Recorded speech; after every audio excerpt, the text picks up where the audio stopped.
All right, so we have the African American community. And so no group of minorities has ever had a harder time building a community than the Black people of the South. Nevertheless, African Americans created a very unique culture of their own that had a huge impact on Southern life as a whole. All right, the price of survival. The slave society of the South was the only one of its kind to grow domestically instead of constant importations, setting it apart from the slave societies of Cuba or Brazil. The growth of this population was not caused by nicer treatment of African Americans in the South. Instead, it was because slave owners demanded a higher fertility rates in order to produce more of a good. With this high fertility rate, African American women had to work while impregnated, and in turn that like switched up their culture because they're supposed to breastfeed for 2 years, but because they're working for so long and they're getting malnutrition from that, they're only going to be breastfeeding for 1 year. And then as a result, mortality rates for newborn babies skyrocketed due to malnutrition and overworking of their mothers. Not only were people overworked and babies died left and right, malaria and other infectious diseases thrived in the warm and wet conditions of the South, affecting both black and white settlers. Whites only lived to about 40 to 43, and blacks were lucky to make it to 30 to 33 years old. The 10-year life expectancy gap is caused by the poor living conditions the slaves had to endure. From cradle to grave is the next section. And being a lifelong labor system, slavery had the issue of master over slave and just how much the master could tell a slave to do. Southern white plantation owners said giving these African Americans food, housing, and clothing was much better than giving them a job for money, like up in the North. But even while some slaves being free here and there, a child born from a slave was destined to be a slave. Children lived with their parents in a home provided by their owner, where the parents would teach the child survival tactics until about the age of 7. By this age, the children would start to learn to like work either the field. They're kind of like job shadowing basically, and then by the age of 12, they go out on their own and they start to work full time. Slave families. Families were an essential part of African American culture. Even though no states recognized slave marriages, owners would encourage slaves to find a significant other in order to make men less rebellious and economic growth.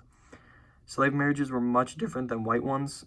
Slave marriages were a lot more equal because the man and the woman knew they were powerless under the slave system. And then parents made great efforts to teach their kids the history of their family and their race, bringing the family closer together. But this family was always under the threat of being ripped apart by their masters, who could sell them at any time. In constant fear of separation, slave communities tried to act like bigger families. Children were taught to respect their elders, to call certain adults aunt or uncle, to call children of their own age brother and sister.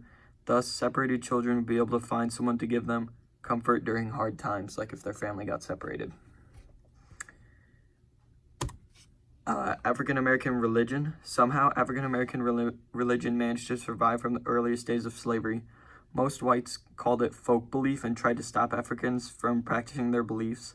But late at night, blacks would go out and sing and dance just like before, like back in Africa.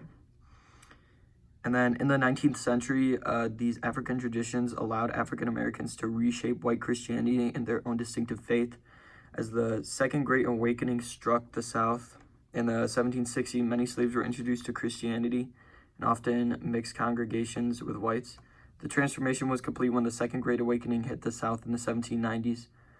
Christianity soon took its own shape in the African American culture, with the African American Baptist Church and Methodist churches opening in 1794. African Americans used Christianity as a vessel for their speeches about freedom and justice. Soon, African Christianity mixed with old African religious beliefs like dancing circles, and even though it wasn't like a religious rebellion, it was something that Africans could grip to for like a form of hope. Freedom and resistance. With the spread of expansion of cotton within the South, African Americans became more and more resistant to their masters. but there's nowhere they could go. About 1,000 slaves escaped every year, but those escapees came from the upper South. Those in the lower South and Southwest had nowhere to go, as it was just too far to go to the North. Still, many slaves and free African Americans tried to help each other escape, like Harriet Tubman, who is pictured there. She helped 60 to 70 slaves escape to the North. Some blacks just tried to prove a point by running away nearby, which is basically running to a close area near the plantation and then returning. And it was basically just proving a point, like, we can leave if we really wanted to. And then slave revolts. Slave revolts were the ultimate resistance to slavery. Every Southern white man was afraid of possible resistance. The slaves outnumbered them by far. In the past, there have been a lot of failed attempts for slave revolts, like Gabriel Poser's insurrection in Richmond in 1800. But in 1831, a literate slave named Nat Turner organized a rebellion. Turner was a preacher in his community. After seeing a vision, he had him and 5 other slaves killed their master, then went plantation to plantation, killing white masters. In the end, 55 white people were killed, and the group of slaves had grown to more than 60. More than 40 blacks were executed, including Turner. Soon, Southern whites realized the only way to keep the slaves at bay was force, and the fear of another insurrection never left their minds. Free African Americans. Whites started to speak out against slavery after the growing number of free African Americans started to grow. In fact, by 1860, 250,000 free blacks lived in the South. Free slaves was not a new term. In fact, freedom had been offered pre-1800, but in 1806, Virginia tightened its grip on free slaves, saying that those who were free only had 1 year to leave before they would be sold back into slavery, and they weren't gonna free many more. And those are what the manumission laws are called. And then by 1830, freedom was almost impossible all the way through to South.